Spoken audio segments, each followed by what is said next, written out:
अस्सलाम वालेकुम बच्चे, कैसे हैं? उम्मीद है आप खैरियत से होंगे। हम कर रहे हैं क्लास की मैथ और हम क्वेश्चन नंबर 1 कर रहे हैं। क्वेश्चन नंबर 1 का दूसरा पार्ट हम कर रहे हैं और आपको पता है, जैसे पता चल रहा है कि हम वेन डायग्राम के बारे में पढ़ रहे हैं। तो वेन डायग्राम में हमारे पास उसमें देखिए एन यूनियन जी और ये आपने कम्यूटेटिव लॉ फाइंड करना है। कम्यूटेटिव में उसने आपके पास एन दे दिया है। एन जो आपके पास मैंने डायरेक्ट लिख लिए हैं, आपको पता चल जाएगा। एन उसने नेचुरल नंबर लिखे हुए हैं, an natural number 1 2 3 and so on. और आपको पता है जी इंटीजर सेट होते हैं कौन से, 0 plus minus 1 plus minus 2 plus minus 3 and so on.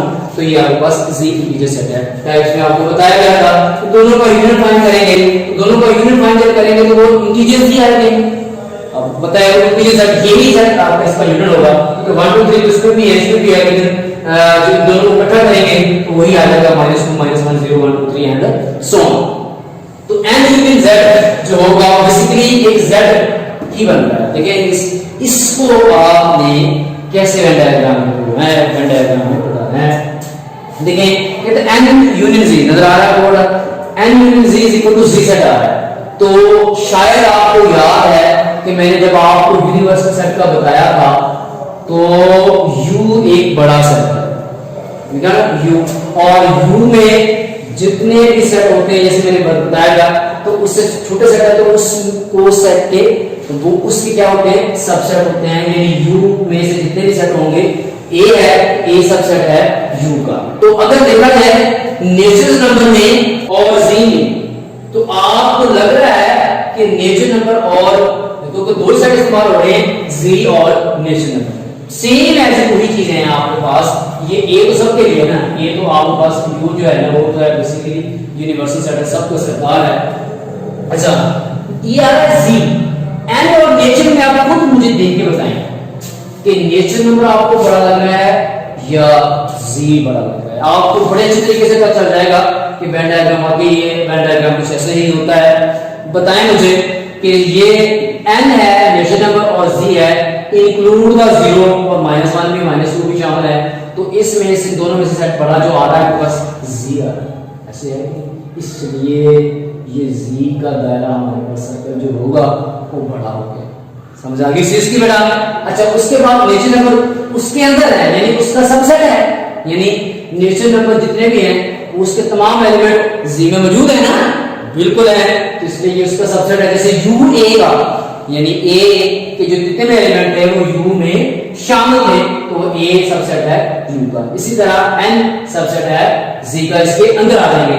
और ये बेसिकली क्या हो रहा है, इसका यूनियन हो रहा है। तो यूनियन में आपकी शेडिंग आपको पता चल गई। यूनियन में जो शेडिंग होती है वो क्या होती है, वो सेम होती है। Z और नेचुरल नंबर की जो शेडिंग होगी वो कंबाइन सेट एक सेट में हिस्सा बन गया है, तो इसलिए ये तीनों का एक शेडिंग आ जाएगी। तो ये आपको ये समझ आ गई होगी ये कैसे शेडिंग करनी है और किस तरह इसमें ढूंढना है। तो स्टूडेंट इसमें हम कॉमन पहले हमने फाइंड किया था commutative with respect to union. अब हम commutative respect two intersection find करते हैं और इंटरसेक्शन में देखते हैं कि कौन सा एरिया शेडेड होगा और कौन सा नहीं होगा। तो देखिए सबसे पहले आप ये n intersection is Z equal है U इंटरसेक्शन n। तो n आपके पास है नेचुरल नंबर्स जो 1 2 3 एंड सो ऑन। Z आपके पास है वही इंटीजर नंबर जो हमने पहले लिए थे। अच्छा n यूनिट Z हम फाइंड किए, मैंने दोनों को कंबाइन इकट्ठा कर दिया था। तो बेसिकली n और यूनिट जो n इंटरसेक्शन है, Z क्या बना रहा है, n इंटरसेक्शन। इंटरसेक्शन इसमें से कॉमन जो एलिमेंट होते हैं वो कौन से आ रहे हैं, ऑब्वियसली -1 -2 -3 तो है नहीं है, 1 2 3 0 भी इंक्लूड नहीं है इसमें। तो 1 2 3 तो इसमें है, तो ये सारे के सारे कागज मैंने यहाँ पे लिख दिए। इसका मतलब है n इंटरसेक्शन Z हमारे पास जो बात होता है वो क्या है 1 2 3 एंड सो ऑन। चल गया ना इंटरसेक्शन, ये दोनों के कॉमन जो एलिमेंट हैं वो इसमें आ जाएंगे। अच्छा अब जब कॉमन एलिमेंट आते हैं तो फिर हमारे पास ये देखें ये एक नेचुरल नंबर नहीं आ सकता। देखिए ना नेचुरल नंबर को हमने किससे डिनोट किया था, वही 1 2 3 एंड सो ऑन पे। तो ये नेचुरल नंबर आता है। इंटरसेक्शन क्या हो रहा है, नेचुरल नंबर। अब आओ रिप्रेजेंट करते हैं इसमें। ये हमारे पास सेट है, ठीक है। और आपको पता है कि अब आपको बड़े अच्छे से पता चल गया कि कौन सा ये जो कौन सा इसमें सर्कल में एरिया शेडेड होगा, कौन सा एरिया शेडेड नहीं होगा। वो मैंने पहले भी आपको लेक्चर में बताया था कि जो आपके पास यूनियन होता है तो उसका सारा एरिया शेडेड हो जाता है। उसकी वजह होता है कि वो दोनों सेटों को इकट्ठा कर दिया जाता है, दोनों सेटों को इकट्ठा कर दिया जाता है। अब इन दोनों में से कौन सी चीज इकट्ठी हो रही है, वो बेसिकली नेचर नंबर इकट्ठा होता है। ऐसी है कि नहीं है? यानी जो कंबाइन हो रहा है वो इन दोनों का, ये और ये मिलाएं, इन दोनों में से कॉमन करें तो ये हो रहा है, तो कॉमन एक नेचर नंबर आ रहा है। तो इस बड़े आसानी से, बड़े वाज़ेह तौर पे आपको लग रहा है कि वाकई सर कि इसमें जो शेडेड एरिया होगा वो बेसिकली नेचर होगा, क्योंकि इन दोनों का जो कंबाइन, जो कॉमन एरिया है वो बेसिकली नेचर नंबर बन रहा है, इसलिए हम नेचर नंबर को शेड करेंगे। तो मेरे ख्याल में आपको बड़े अच्छे आसानी से इसकी समझ आ चुकी होगी कि वेन डायग्राम को कैसे शेड किया जाता है जी। अब क्वेश्चन नंबर 2 में देखिए जरा। क्वेश्चन नंबर 2 में copy of the following figures the shade according to the operation mentioned below it, यानी आपको कुछ फिगर्स दे दिए, इस हिसाब से आपने बताना है इसको शेड करके कि ये इस हिसाब से ये कौन सी फिगर बनी है। नीचे उसने लिख दिया ये यूनिट बी है, ये इंटरसेक्शन बी है। बेसिकली ये तो है 6 हैं, मैंने इसमें से 2 आपको चूज कर दिए हैं, तो बाकी आप खुद करिएगा, आपको पता चलेगा, प्रैक्टिस करेंगे तो इंशाल्लाह आपको ये चीज बड़े अच्छे तरीके से समझ आ जाएगी। देखते हैं, ये ए यूनिट बी है, इसने खाली दोनों दे दिए, ए यूनिट बी फिगर बना दिए, ये यूनिवर्सल सेट है, उसके बाद ये ए और बी दो सेट है, और उसके बाद उसने कहा कि ये शेडेड होंगे ए यूनिट बी के हिसाब से। तो देखें जरा, ए यूनिट बी बड़े आसानी से पता चल गया कि आपको मैंने बताया कि यूनियन जो किसी भी दो सेट का यूनियन अगर निकालना है तो उसके अरकान इकट्ठे हो जाते हैं, उन दो सेट को इकट्ठा करके दिया जाता है, यूनियन से मुराद ये चीज होता है। इसका मतलब शेडेड में भी आपको पता है कि शेडेड में भी आप वो दोनों ही एरियाज, मेरे दोनों ही सेट शेडेड हो जाते हैं। देखो ए यूनिट बी ये बता रहा है, ये चीज बता रही है कि ये दोनों ही शेड हो जाएंगे, क्योंकि ये यूनियन है, यूनियन में ए यूनियन बी दोनों क्या हो रहे हैं, शेड हो रहे हैं। अच्छा, इस बात को समझ आ गई बेटा? इसको दूसरा उसने कहा ए इंटरसेक्शन बी, जरा इस चीज को समझना है, इंटरसेक्शन की बात को समझना है। जिस तरह पिछला क्वेश्चन हमने किया था, एन और जी वाला क्वेश्चन किया था। अच्छा, ए इंटरसेक्शन बी फाइंड करना है।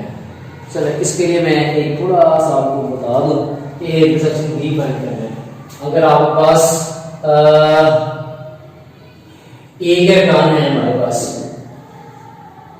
1 2 3 ये आ रहा है, ए के अरकान हमारे पास है 1 2 3 सो 2 10। इस तरह बी के जो अरकान है वो हमारे पास आ रहे हैं 2 4 6 7 6। अब अगर ए इंटरसेक्शन बी आपने फाइंड करना है तो बेसिकली क्या आ रहा है 2 4 6, ये आ रहा है इंटरसेक्शन बी। अब इससे मुराद, अब आपने ये देखा ए, इसमें ये सर्कल बड़ा है और इसमें बी में बीच में लिखा है, इसका मतलब ए एक बड़ा सेट है और बी से छोटा सेट है।